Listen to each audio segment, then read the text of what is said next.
నామములకు వందనాలు స్తోత్రాలు చెల్లిస్తున్నాం. భూమి మీద మేము కలిగి ఉన్నటువంటి కుటుంబాలు ఎంతో ధన్యకరమైనటువంటివి. కుటుంబ జీవితాల్లో మీరు కలిగి ఉన్న గొప్ప ఉద్దేశాలను బట్టి మీకు స్తోత్రాలు చెల్లిస్తున్నాం ప్రభావ. ఈ సమయంలో కొన్ని నిమిషాలు మీ జీవవాక్యాన్ని మేము ధ్యానం చేసుకుంటూ ఉండగా మీరే మా మధ్య బోధకుడిగా ఉండి మీ వాక్యం నిలిచిన మా అందరితో మాట్లాడండి. ఒక కుటుంబం మీ పక్షంలో ఉంటే దానిని అనేక కుటుంబాలుగా మీరు చేసేటువంటి దేవుడు, అందుని బట్టి మీ స్తోత్రాలు చెల్లిస్తూ మా రక్షకుడైన యేసుక్రీస్తు పరిశుద్ధమైన నామంతో ప్రార్థన చేస్తున్నాం తండ్రి.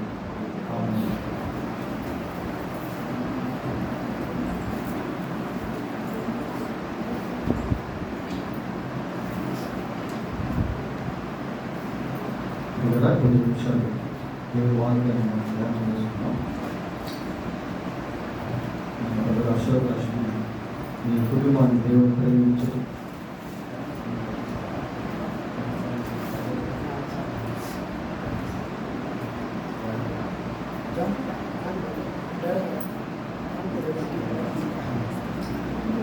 ఈ కుటుంబాన్ని దేవుడు ప్రేమించి సంవత్సరాలు మహాత్ముడు కాపాడి వివాహ జీవితంలో 20 సంవత్సరాలు దేవుడు కాపాడారు. అతని బట్టి దేవుని స్తోత్రాలు చెల్లిస్తున్నాం.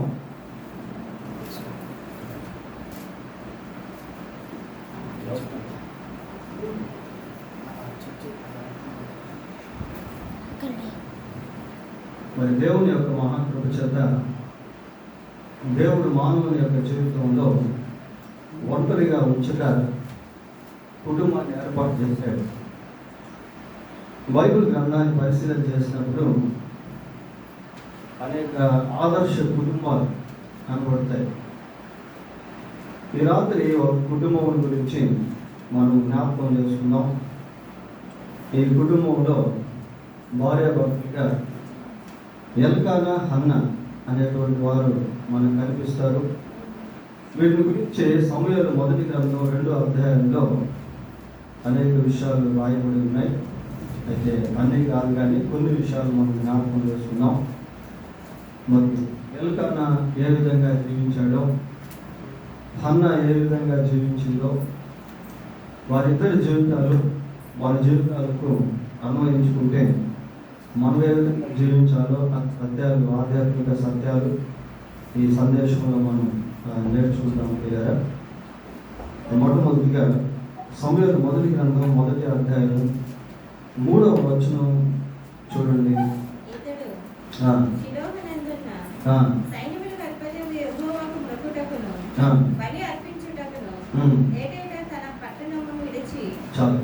ఎవరి వ్యక్తి అంటే ఎల్కానా పిల్లలు. ఎల్కానా ప్రతి సంవత్సరము రామా అనేటువంటి ప్రాంతం నుండి షీలోహ్ అనేటువంటి ప్రాంతానికి వెళ్ళేవారు. ఎందుకు అంటే ఆ రోజుల్లో షీలోహులో దేవుని మందిరం ఉంది, ఆ మందిరంలో మందసం ఉంది కనుక అనేకులు ఆ ప్రాంతానికి వెళ్తూ ఉండేవారు బలులు అర్పించేదానికి.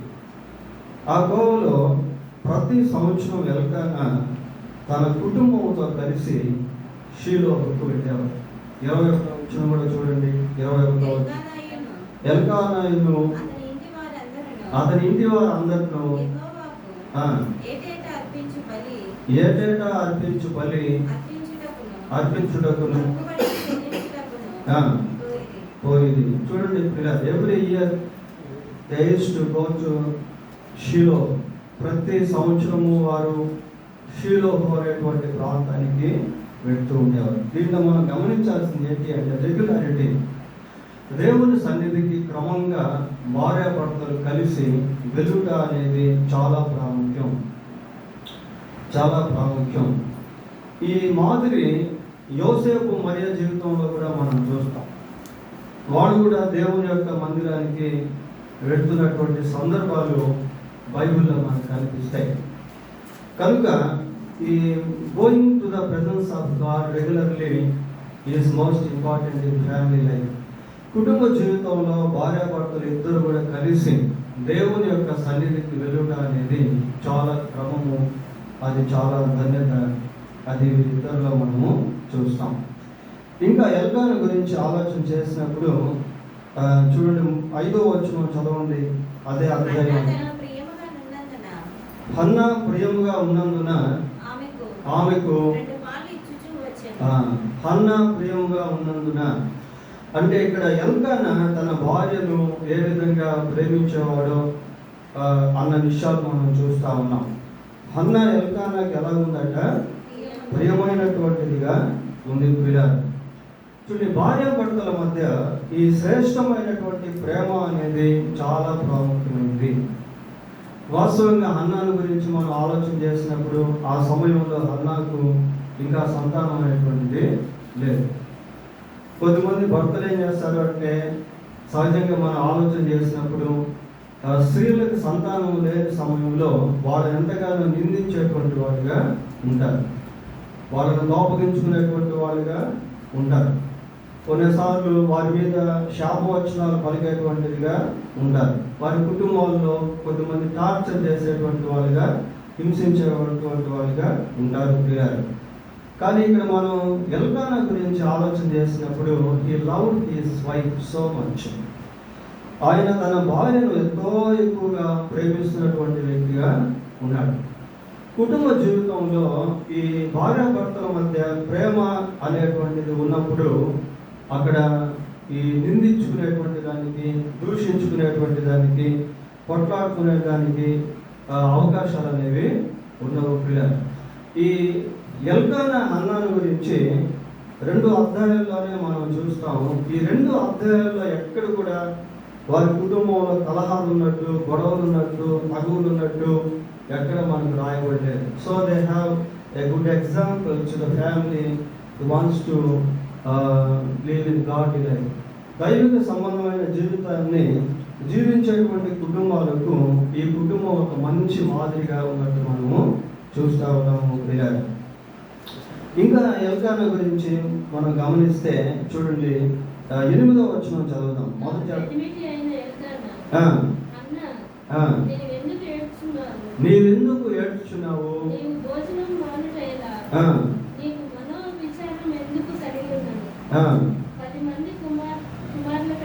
పది మంది కుమారుల కంటే నేను నీకు విశేషమైన వాడను కానా.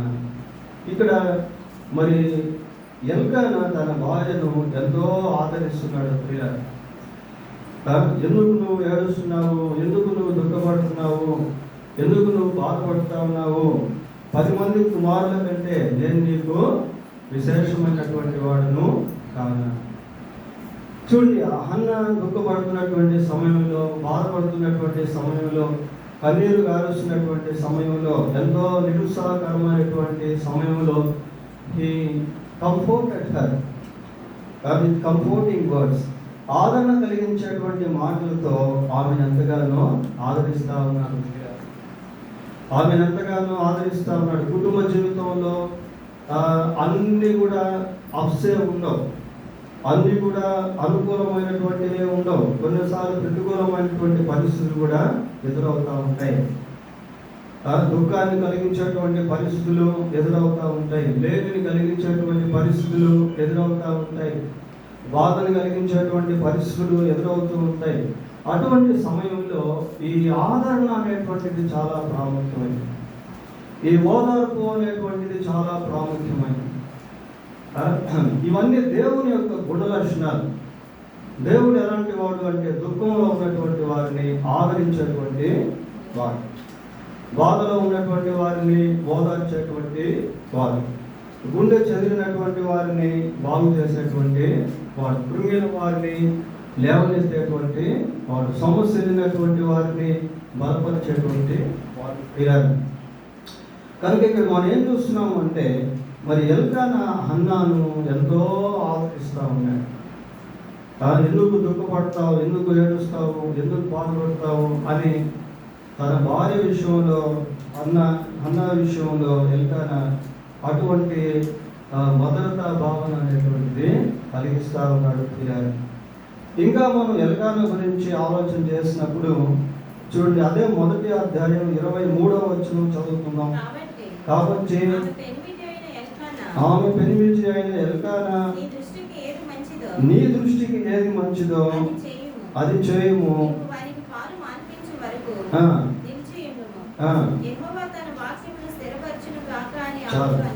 చాలు. ప్రియులారా, ఏమని చెప్తున్నాడంటే నీ దృష్టికి ఏది మంచిదో అది చేయము. అక్కడ సందర్భం ఏంటి అంటే వాళ్ళు ప్రతి సంవత్సరము ఆ రామా ప్రాంతం నుంచి షీలో ప్రాంతానికి వెళ్తారు. అలా వెళ్తున్నటువంటి సమయంలో హన్నా ఏమంటుందంటే, అయ్యా ఇదిగో నేను ఈ సంవత్సరంలో దేవుని సన్నిధికి రాలేను, ఇదిగో ఈ బిడ్డ పాలు తాగుతున్నాడు, పాలు మాన్పించిన తర్వాత ఒకేసారి నేను దేవుని సన్నిధికి వచ్చి అప్పుడు ఈ బిడ్డను అక్కడ దేవుని ప్రతిష్ఠిస్తాను అన్న విధంగా మాట్లాడుతూ ఉంటే దేశవాసులో ఇది ఆర్గ్యుమెంట్ పెంచుకుని ఇచ్చారు. వారిద్దరి మధ్య ఎటువంటి వాదోపవాదాలు లేవు. ఏమని చెప్తున్నాడు తన భార్యను చూసి, నీ దృష్టికి ఏది మంచిదో అది చేయము. నీ దృష్టికి ఏది మంచిదో అది చేయము అంటున్నాడు. ఏది మంచిదో అది చేయము అంటున్నాడు. ప్రియులారా, అంటే మంచి కార్యాన్ని చేస్తూ ఉన్నటువంటి సమయంలో భర్తలైనటువంటి వారు వారి యొక్క భార్యలను ప్రోత్సహించడం అనేది చాలా ప్రాముఖ్యం. ఈ క్వాలిటీ మనము ఎల్కానాలో చూస్తూ ఉన్నాం. ప్రియులారా, నీ దృష్టికి ఏది మంచిదో అది చేయము అంటున్నాడు. ఎక్కడ కూడా ఆమెను రిస్ట్రిక్ట్ చేయట్లేదు. నువ్వు రావాల్సిందే, నువ్వు చేయాల్సిందే, నేను చెప్పినట్టు తినాల్సిందే అనట్లేదు. ప్రియులారా, ఎందుకు అంటే హన్నా మంచి కార్యాన్ని అక్కడ చేసేటువంటిదిగా ఉంది. హన్నా మంచి కార్యాన్ని తలపెట్టేటువంటిదిగా ఉంది. కనుక హీ కోఆపరేటెడ్ విత్ హర్. ఆమెను ఎంతగానో ప్రోత్సహించినటువంటి భర్తగా ఈ ఎల్కానా మనం కనిపిస్తూ ఉన్నాడు. ఇంకా ఎల్కానా గురించి మనం చదివితే 23వ వచనంలో ఏమని చదువుతున్నాము? యెహోవా వాక్యము యెహోవా తన వాక్యము స్థిరపరచుగాక అంటున్నాడు. He is speaking about the word of God. దేవుని వాక్యము గురించి మాట్లాడుతున్నాడు. ప్రియులారా, యెహోవా తన వాక్యము స్థిరపరచును గాక అంటున్నాడు. దీన్ని ఏమంటారంటే బ్లెస్సింగ్ ట్యూన్ అని అంటారు. అంటే ఆశీర్వాదకరపు మాట ఇది. గాక అనేటువంటిది చాలా వరకు బైబిల్ అక్కడక్కడ మనం చూస్తాం. ప్రియులారా, నీ నామం పరిశుద్ధపరచబడును గాక, నీ రాజ్యం వాకొచ్చును గాక, నీ చిత్తం పరలోకమందు నెరవేర్చినట్లు భూమి మీద నెరవేరును గాక. ఈ గాక అనేటువంటి 2 అక్షరాలు ఆశీర్వాదానికి సంబంధించినటువంటి పదజాలం. దాన్ని ఎల్కానా ఇక్కడ వాడుతూ ఉన్నాడు. ఏమని చెప్తున్నాడు? యెహోవా తన వాక్యము స్థిరపరచును గాక. సో హీ స్పీకింగ్ దేవుని యొక్క వాక్యముల గురించి మాట్లాడుతూ ఉన్నాడు. ప్రియులారా, దేవుని వాక్యము స్థిరపరచబడాలి. దేవుని వాక్యం స్థిరపరచబడాలి. కుటుంబ జీవితంలో దేవుని వాక్యం అనేటువంటిది ఉన్నట్లయితే ఆ కుటుంబం చాలా చక్కగా కట్టబడుతుంది. దేవుని వాక్యము బైబిల్ ఏమని చదువుతాం? నీ వాక్యము మనుషుల్లో నీ భయమును పుట్టించున్నది. నీ వాక్యము నా పాదములకు దీపమును, నా త్రోవకు వెలుగునై ఉన్నది అని చదువుతా ఉంది. నీ వాక్యం యెహోవా తన వాక్యమును స్థిరపరచును గాక. So he use the blessing tune. ఆశీర్వాదకరపు పదాన్ని ఇక్కడ ఎల్కానా వాడుతూ ఉన్నాడు. ప్రియులారా, ఇంకా ఎల్కానా గురించి మనం ఆలోచన చేసినప్పుడు చూడండి, మొదటి అధ్యాయం 28వ వచనం చదువుదాం. మొదటి అధ్యాయం కాబట్టి నేను ఆ బిడ్డను యెహోవాకు ప్రతిష్ఠించుచున్నాను. చాలు. వీళ్ళ ఆ సమయంలో ఎల్కానా అక్కడ లేడా? హి వాజ్ దేర్, ఉన్నాడు అక్కడ. అంటే ఇక్కడ మనం గమనించాల్సింది ఏంటంటే he having the sacrifice heart towards God. దేవుని పట్ల ఎల్కానా ఆ సమర్పణ హృదయం అనేటువంటిది కలిగి ఉన్నాడు. తన కుమారుడిని హన్నా దేవునికి ప్రతిష్ఠిస్తూ ఉంటే ఎక్కడ కూడా ఆటంకం పరచట్లేదు. ప్రియులారా, నాకు చెప్పకుండా why you do this decision without informing me అనట్లేదు. నాకు చెప్పకుండా నువ్వు ఎందుకు ఈ తీర్మానం చేసుకున్నావు, ఈ నిర్ణయం చేసుకున్నావు నీకున్నది ఒకే ఒక కుమారుడు కదా, 5 సంవత్సరాలు నీకు అసలు కుమారులే లేరు, మళ్ళీ పుడతారో లేదో కూడా తెలియదు అని ఎక్కడ కూడా ఆమెను వాదించట్లేదు, ఎక్కడ కూడా ఆమెను ఆటంకపరచట్లేదు. ప్రియారా 2వ అధ్యాయం 11వ వచనం కూడా చూడండి.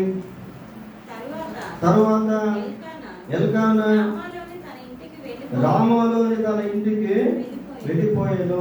వచ్చేటప్పుడు ముగ్గురుగా వచ్చారు, వెళ్ళేటప్పుడు ఇద్దరుగా వెళ్తున్నారు. ప్రియులారా అంటే వారుడైనటువంటి లేక వారి కుమారుడైనటువంటి సమూయేలును దేవునికి సమర్పించి వారు తిరిగి వారి యొక్క స్వగృహానికి ప్రయాణించారు. ఇంకా ఎల్కానా గురించి మనం చెప్పుకుంటే అనేకమైనటువంటి విషయాలు ఆ 2 అధ్యాయాల్లో ఆగి ఉన్నాయి. ప్రియులారా సరే, ఇప్పుడు హన్నా విషయానికి వద్దాం. హన్నా తన జీవితంలో ఎటువంటి భక్తిని, ఎటువంటి మాదిరిని, ఎటువంటి ఒబీడియన్స్ విధేయతను కలిగి ఉందో ఒకసారి బైబిల్లో మనం చూద్దాం. చూడండి, 1వ అధ్యాయం 10వ వచనం. బహు దుఃఖాక్రాంతురాలై వచ్చి యెహోవా సన్నిధిని ప్రార్థన చేయించు, బహుగా ఏడ్చుచు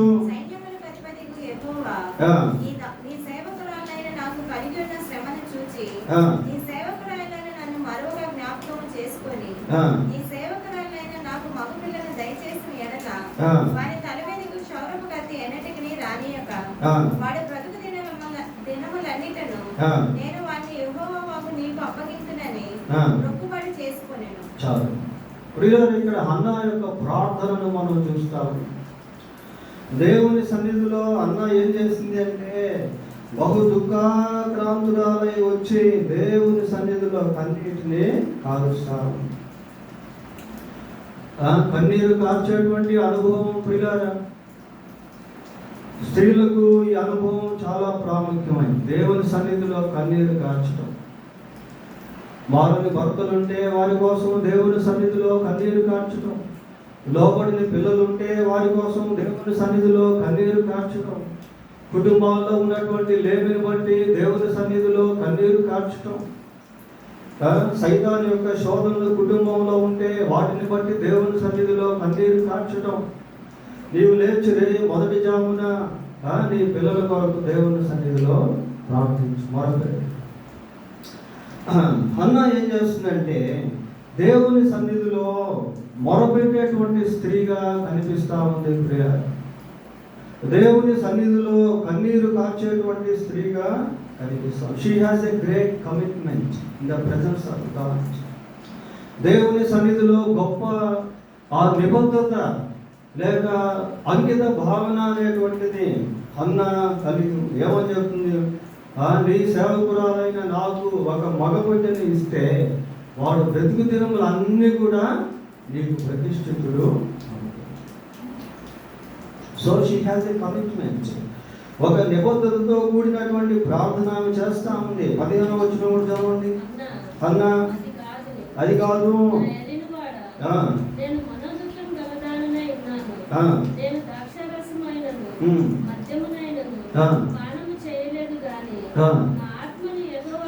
నా ఆత్మను యెహోవా సన్నిధిని కుమ్మరించుకొను చున్నాను. I have poured out my spirit in the presence of God. దేవుని సన్నిధిలో నా ఆత్మను కుమ్మరించుకొనుచున్నాను.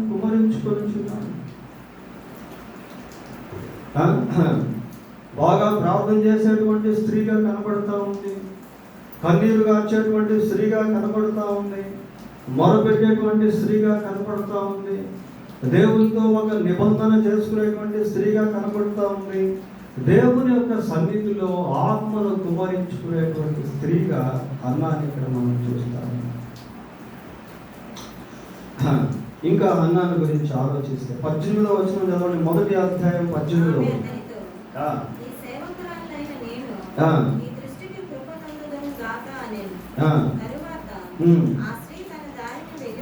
వెళ్ళిపోయి భోజనము చేయుచు నాట నుండి దుఃఖముఖిగా ఉండుట మానెను.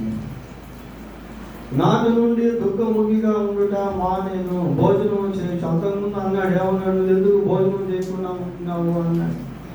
ఇప్పుడేం చేస్తా ఉంది, భోజనం చేస్తా ఉంది. ఆ రోజు నుండి దుఃఖపడటం అనేటువంటిది ఆపేసింది. So she has a great faith, strong faith. కాబట్టి హన్నాలో ఇక్కడ మనం ఏం చూస్తాము అంటే గొప్ప విశ్వాసం మనం చూస్తాము ప్రియులారా. ఎప్పుడైతే దేవుని సన్నిధిలో మొరపెట్టిందో, దేవుని సేవకుని ద్వారా ఒక వాగ్దానాన్ని పొందుకుందో, ఆనాటి నుండి ఆమె దుఃఖపడటం మానేసింది. ఆనాటి నుండి ఆమె కన్నీరు కార్చడం మానేసింది. ఆనాటి నుండి ఆమె భోజనం చేస్తా ఉంది ప్రియులారా. So she has a strong faith. కనుక విశ్వాసంలో ఎంతో బలమైనటువంటి స్త్రీగా హన్నా కనబడుతుంది. ఇదిగో నేను దేవుని సన్నిధిలో ప్రార్థన చేశాను, దేవుని సన్నిధిలో కన్నీరు కార్చాను, నా ఆత్మను దేవుని సన్నిధిలో కుమ్మరించుకున్నాను. పిల్లల ఆ కన్ఫర్మేషన్ అనేటువంటిది ఎప్పుడు వస్తుంది అంటే మనం నిజంగా దేవుని సన్నిధిలో ఆ రీతిగా ప్రార్థన చేసినప్పుడు ఆ నిర్ధారణ అనేటువంటిది మనకు కలుగుతుంది. ఆ నిర్ధారణ అనేటువంటిది మనకు కలుగుతుంది. ఆ ధైర్యం అనేటువంటిది మనకు కలుగుతుంది. పిల్లల దేవుడు తప్పకుండా నాకు సహాయం చేస్తాడు అనే విశ్వాసం అనేది మనకు కలుగుతుంది. So she got a strong faith after having the prayer in the presence of God. దేవుని సన్నిధిలో ప్రార్థన చేసిన తర్వాత ఆమె గొప్ప విశ్వాసాన్ని సంపాదించుకుంది ప్రియాల. అందుకే ఆ విధంగా మాట్లాడతారు. మొదటి అధ్యాయం 20వ వచనం చదవండి. కనుక హన్నా గర్భము ధరించి, హన్నా గర్భము ధరించి, ఆమె అంతకు ముందు గొడ్రాలుగా ఉండింది ప్రియాల. దేవుడు ఆమె గర్భాన్ని మూసి ఉన్నాడు. ఇప్పుడు ఇక్కడ ఏమని చదువుతున్నామంటే హన్నా గర్భము ధరించి ఒక కుమారుణ్ణి కని, నేను యెహోవాకు మొక్కుకొని వీరిని అడిగి అనుకొని వారికి సమూయేలు అని పేరు, వారికి సమూయేలు అని పేరు పెట్టాను. ప్రియులారా ఇక్కడ ఏమని చూస్తున్నాం, ఇదిగో నేను ఈ బిడ్డను యెహోవాను అడిగి తీసుకున్నాను. కాబట్టి ఈ బిడ్డ పేరు సమూయేలు అని హన్నా కర్త ఉంది. ప్రియులారా సమూయేలు అనే పేరుకి అర్థం ఏంటి అంటే దేవుడు వినెను అని. అంటే సమూయేలు అనే పేరులో దేవుడు అనే 3 అక్షరాలు దాగి ఉన్నాయి. సమూయేలు సమూయేలు అని పిలుస్తున్నప్పుడల్లా హన్నాకు ఎవరు గుర్తొస్తారు అంటే దేవుడు గుర్తొస్తారు. ఎందుకంటే ఆ పేరులో దేవుడు దాగి ఉన్నాడు. ఇక ఎప్పుడు కూడా ఆమె తన జీవితంలో దేవుడిని మర్చిపోకుండా ఉండేదాని కొరకు, దేవుడు చేసిన మేలును మర్చిపోకుండా ఉండేదాని కొరకు ఆమె ఆ బిడ్డకు సమూయేలు అని పేరు. నేను యెహోవాను అడిగి వీరిని తీసుకున్నాను. She remember what she pray in the presence of God. దేవుని సన్నిధిలో ఏదైతే ప్రార్థన చేసిందో దాన్ని జ్ఞాపకం చేసుకుంటా ఉంది. జ్ఞాపకం చేసుకొని ఆ కుమారునికి సమూయేలు అనేటువంటి పేరు. ఇంకా ఈ హన్నాను గురించి మనం గమనించినప్పుడు మొదటి అధ్యాయం 28వ వచనం చదవండి. కాబట్టి నేను ఆ బిడ్డను యెహోవాకు ప్రతిష్ఠించు. So she dedicated her son to God. దేవునికి తన కుమారుని హన్నా ప్రతిష్ఠించింది. ఎంత త్యాగము, ఎంత సమర్పణ, ఎంత సమర్పణ ప్రియులారా. ఉన్న ఒకే ఒక్క కుమారుడు, మళ్ళీ కుమారుడు కొడతారో లేదో తెలియదు, చాలా సంవత్సరాల తర్వాత పుట్టినటువంటి కుమారుడు అయితే దేవునికి సమర్పిస్తారు. ఈ క్వాలిటీ బైబిల్లో మన దగ్గర కనిపిస్తుంది. అబ్రహాములో కనిపిస్తుంది ప్రియులారా. 100 సంవత్సరాల వయసులో దేవుడు అబ్రహాముకి ఒక కుమారుని ఇచ్చి దేవుడు అన్నాడు, అయ్యా నీవు ప్రేమిస్తున్నటువంటి ఇస్సాకును తీసుకుని వచ్చి నేను నీకు చూపించేటువంటి అనేటువంటి ఒక పర్వతంలో దహన బలిగా. ఆ సమయంలో అబ్రహాము ఏం చేశాడంటే తన ఒకే ఒక కుమారుడైనటువంటి ఇస్సాకును తీసుకొని దేవుడు తనతో చెప్పిన ప్రకారము బయలుదేరాడు. సో అటువంటి క్వాలిటీ, అటువంటి గుణలక్షణము, అటువంటి సమర్పణ హృదయము ఇక్కడ హన్నా విషయంలో మనం చూస్తాం. ఉన్న ఒక కుమారుని తీసుకుని వచ్చి తాను చేసుకున్న నిబంధనను బట్టి, మొడపడినను బట్టి ఆ కుమారుడిని దేవునికి సమర్పించాడు. ఇంకా హన్నా జీవితం గురించి మనం పరిశీలన చేస్తే చూడ 2వ అధ్యాయం 1వ వచనం చదవండి. మరియు హన్నా విజ్ఞాపన చేసి ఇలాగా నేను నా హృదయము యెహోవా యందు సంతోషించుచున్నది, యెహోవా యందు నాకు మహాబలం కలిగెను. నీ వలని రక్షణ బట్టి సంతోషించుచున్నాను. ప్రియులారా, ఈ 2వ అధ్యాయాన్ని మనం గమనించినప్పుడు 2వ అధ్యాయంలో హన్నా చాలా విషయాలు దేవుని సన్నిధిలో పలికింది. దేవుని సన్నిధిలో పలికి మొదటి వచనంలో మనం ఏం చూస్తున్నామంటే she is talking about the salvation. రక్షణ గురించి మాట్లాడుతూ ఉంది. ప్రియులారా, ఈ రక్షణ అనేటువంటిది చాలా ప్రాముఖ్యం. పాపులను రక్షించుటకు క్రీస్తు లోకమునకు నశించిన దాన్ని వెతికి రక్షించుటకు మనుష్య కుమారుడు లోకమునకు. ఇదిగో ప్రజలందరి కలగబో మహా సంతోషకరమైన శుభవార్త. నేడు రక్షకుడు మన కొరకు, దావీదు పట్టణము నేడు రక్షకుడు మన కొరకు, ఈయన ప్రభువు అయిన క్రీస్తు యేసుక్రీస్తు సమస్త మానవ పాప క్షమాపణ కొరకు శిలువలో తన రక్తాన్ని చిందించి మరణించి సమాధి చేయబడి సజీవుడై 3వ రోజు తిరిగి లేచాడు. ఎవరైతే యేసుక్రీస్తు నందు విశ్వాసం ఉంచుతారో వారందరూ కూడా రక్షణ పొందుకుంటారు. అయ్యలాగా రక్షణ పొందుటకు ఏం చేయాలి అంటే వాళ్ళు అన్నారు, ప్రభు అయిన యేసుక్రీస్తు నందు విశ్వాసం ఉంచినప్పుడు నీవును నీ ఇంటి వారు రక్షణ పొందుతారు. కనుక యేసుక్రీస్తు నందు ఎవరు విశ్వాసం ఉంచినా వాళ్ళ ఆత్మకు రక్షణ కలుగుతుంది. ఎవరు యేసుక్రీస్తు నందు విశ్వాసం ఉంచినా వాళ్ళు పాప క్షమాపణ పొందుకుంటారు. యేసుక్రీస్తు నందు విశ్వాసం ఉంచినటువంటి వాళ్ళు నరకమును తప్పించుకొని దేవుని యొక్క రాజ్యంలో ప్రవేశిస్తారు. ఇంకా ఈ హన్నాని గురించి మనం గమనిస్తే 2వ వచనంలో ఏమవుతుంది? యెహోవా వంటి పరిశుద్ధ దేవుడు ఒకడును లేడు. He is the matchless God. ఆయన సాటి లేనటువంటి దేవుడు. యెహోవా వంటి పరిశుద్ధ దేవుడు ఒకడును. She is speaking about the holiness of God. ఎవరు దేవుని యొక్క పరిశుద్ధతను గురించి ఇక్కడ మాట్లాడుతూ ఉంది. ఇక 6వ వచనానికి వస్తే అక్కడ డెప్త్ థియాలజికల్ పదాలు మాట్లాడింది. చదవండి 6వ వచనం. మృతులను సజీవులుగాను యెహోవాయే పాతాళమునకు పంపుచు అందులో నుండి రప్పించువాడు ఆయన. ఇక్కడ థియాలజీ మనం చూస్తాం, వేదాంత సంబంధమైన విషయాలు. ఇంకా కింద ఎన్నో ఊరట కలిగించేటువంటి మాటలు ఆ అధ్యాయంలో హన్నా చెప్పడం మనం చదువుతాము. ఈ రీతిగా మనం గమనించినప్పుడు ఈ 2 చాప్టర్స్లోనే 2 అధ్యాయాల్లోనే ఎల్కానా గురించి, హన్నాను గురించి అనేక విషయాలు మనము జ్ఞాపకం చేసుకున్నాం. అయితే వీరిద్దరు కలిసి ఏం చేశారు అంటే, వీరిద్దరు కలిసి దేవుడు వారికి ఇచ్చినటువంటి కుమారుణ్ణి దేవునికి ప్రతిష్ఠించారు. ఇద్దరు కలిసి ప్రతిష్ఠించారు. ఎప్పుడైతే వారిద్దరు కలిసి దేవునికి ఆ కుమారుణ్ణి ప్రతిష్ఠించారో ఆ కుమారుడు ఏమయ్యాడు? హి బికేమ్ ఏ ప్రాఫెట్. ఒక ప్రవక్తగా దేవుడు అందరినీ చేశాడు. లోకానికి వారు ఒక ప్రవక్తను అందించారు. మరి ఇశ్రాయేలు జనాంగానికి మొట్టమొదటి రాజు ఎవరు? సౌలు. రెండో రాజు ఎవరు? దావీదు. ఇద్దరు రాజులు కూడా అభిషేకించింది ఎవరు అని అంటే సమూయేలు అని మనం చెప్పగలుగుతాం. సమూయేలు ఇద్దరు రాజులను కూడా అభిషేకించారు. అంతేకాకుండా సమూయేలు ఇశ్రాయేలు ప్రజలకు న్యాయాధిపతిగా ఉన్నారు. కనుక వీరిద్దరూ దేవునికి అర్పించినటువంటి లేక సమర్పించినటువంటి ఆ కుమారుడు సమూయేలు మరి ఒక ప్రవక్తగా ఉన్నాడు.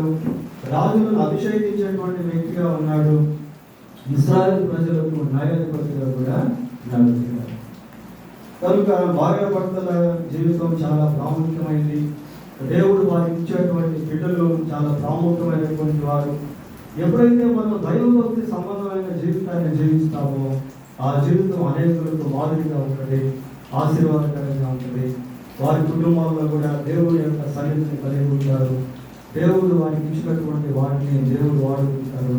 వారి యొక్క జీవితం అనేకులకు మాదిరికరమైనటువంటిగా ఉంటుంది. దేవుడు తన వాక్యాన్ని జీవించడానికి ప్రారంభం చేస్తున్నాం.